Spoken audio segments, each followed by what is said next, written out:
perguntar para vocês essa noção do paraíso. Eu acho que, vou fazer uma brincadeira agora, é brincadeira, gente, é um pouco um erro de marketing da Bíblia, porque a Bíblia te dá a ideia de um lugar fantástico e todo mundo quer ir para o paraíso, mas é justamente o contrário. É onde Adão e Eva estão imaturos completamente, porque não existe o livre-arbítrio, ali está Deus falando isso e aquilo, e de repente, quando eles são expulsos, o fato de eles serem expulsos nus, eles são expulsos para a vida. E a primeira coisa que eles fazem é uma cagada, né? Que eles vão lá, os filhos matam, um, o outro mata. Então é uma coisa assim, depois que o homem tem o livre-arbítrio, ele pode ser feliz.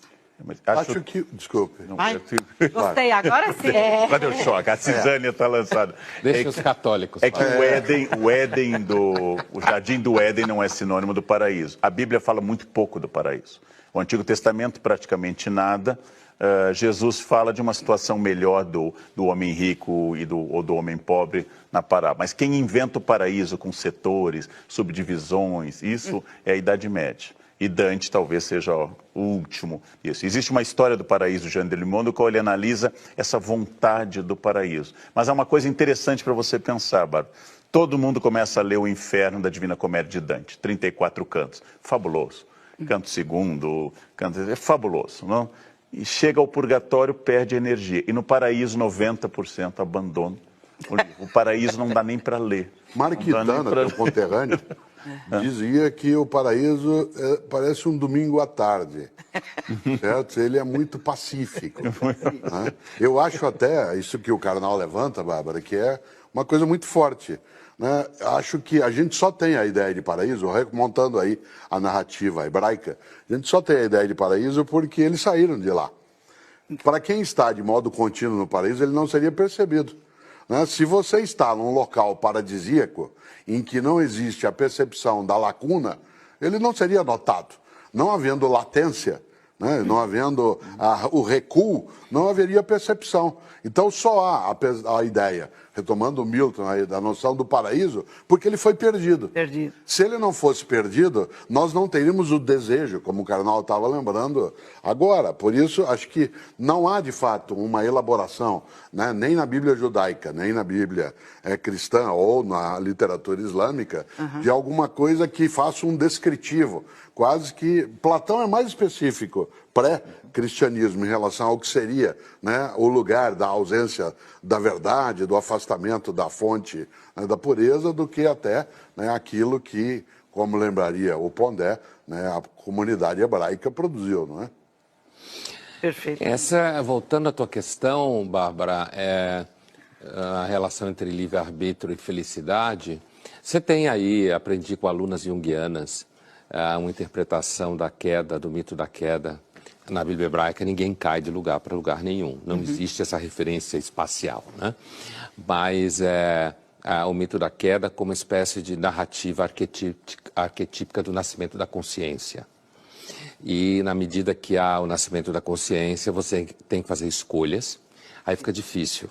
Fica difícil, inclusive, porque você não sabe nunca se você está fazendo uma escolha mesmo ou está sendo induzido. Por isso que quando algumas psicólogas falam para você a vida é feita de escolhas, você tem vontade de bater nela. Porque, na verdade, você não... Talvez tenha feito uma escolha e meia na vida. Então, eu acho que sim, a relação entre livre-arbítrio e a felicidade torna isso complexo.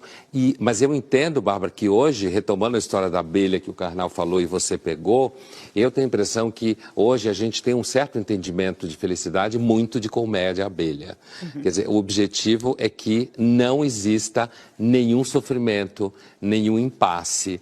E a forma como se educa muitos jovens e filhos e crianças é para que o mundo sempre esteja dizendo sim, para que tudo seja muito tranquilo e muito seguro. Então eu tenho a impressão que um dos projetos de felicidade é a construção de um paraíso no modelo de abelhas. Eu não estou entrando na questão coletivista da abelha, eu estou entrando na questão zumbi da abelha, certo? Então ninguém vai amadurecer nunca mais. Mas eu acho que o déficit de amadurecimento já é apontado por literatura específica em psicologia já há algum tempo, tem muito livro que fala disso, certo? Já o Lasch, que o Christopher Lasch, nos anos 70, já apontava uma redução na cultura do narcisismo, da condição do amadurecimento. Você tem elementos quase comportamentais, sai mais tarde de casa, ganha menos, não assume relacionamento longo, não quer ter filhos. Eu acho que a literatura especializada mostra uma gama de fenômenos que apontam para uma redução do amadurecimento e um alargamento. A adolescência que nunca existiu passou a existir, sei lá, até os 18, agora vai até os 48. E logo vai... desejada. E logo vai constar como um direito da pessoa ser responsável pelos 48. Mas eu quero completar uma coisa, disse a Bárbara, antes que a Tati e o Biratã. Algo que você levantou que é muito forte. Quando, na narrativa hebraica, Adão e Eva percebem que estão nus, a ideia não é moral. A noção naquele momento é que tem corpo. E corpo sofre. Precisa ser sustentado, tem que ser protegido, tem que ser abrigado. A noção de que ambos estão nus não tem a ver com uma questão de pudor. Tem a ver exatamente com a noção que a partir dali, isto é, vai sofrer, vai ter que ganhar o pão, né, com aquilo que é o suor. Né? E nesse sentido, a nossa corporeidade, né, em grande medida, ela é a que nos conduz, em princípio, a um sofrimento que agora se busca, e o Padre lembrou bem isso, ser retirada, né, com a noção de que a gente anestesia nossa corporeidade, que é a questão central, né, ela está mais colocada, né, no nível mental. Então não ficou nu apenas, ganhou corpo. A esquerda usa muito a expressão democrático. E a esquerda, ela tem defendido a democracia liberal, aquilo que o Marx e o Lenin entendiam como o Estado liberal, a democracia liberal é um comitê de interesses da burguesia. E é isso que a esquerda faz hoje, defender esse Estado liberal. As modas de pensamento, como você falou, diversidade. Então, de repente, se você fizer uma estatística, essa é uma das palavras que mais aparece na imprensa, na mídia, em todo lugar. Nas universidades, então, que é um espaço menor, então o estreitamento intelectual é pior ainda, e tem muito pouco dinheiro e muito pouco espaço, então a baixaria corre solta, né? Nesses espaços, quer dizer, doutorado só sobre gênero, é claro que não é só. Eu estou exagerando para efeito de argumento.